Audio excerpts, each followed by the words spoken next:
Tonight, Israeli Prime Minister Benjamin Netanyahu is responding to President Joe Biden about the war in Gaza.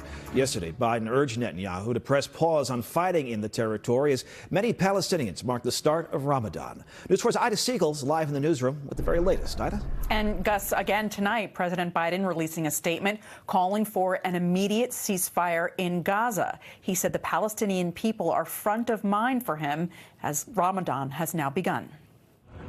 With more aid arriving in Gaza dropped from the sky, today confirmation from Israeli Prime Minister Netanyahu that a ceasefire was not on the horizon, despite calls for an end to the fighting during Ramadan, which began today. If we don't do this, what we'll have is a repetition of the October 7th massacre, which is bad for Israel, bad for the Palestinians, bad for the future of peace in the Middle East. Netanyahu is responding to comments made by President Biden on MSNBC yesterday.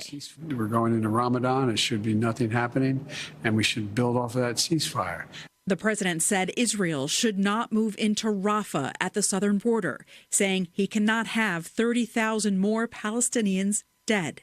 In my view, he's hurting Israel more than helping Israel by making the rest of the world, it's contrary to what Israel stands for. Well, I don't know exactly what the president meant. These are not my private policies only. They're policies supported by the overwhelming majority of the Israelis. Meanwhile, in Times Square tonight, a reading of the Quran marking the start of Ramadan and calls for peace in Gaza.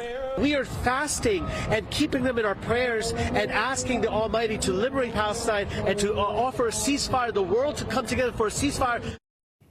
President Biden also said the U.S. will still continue to send weapons to Israel, enough to keep the Iron Dome intact. He said he will continue to push Israel to open more avenues to get aid to Gaza from the ground.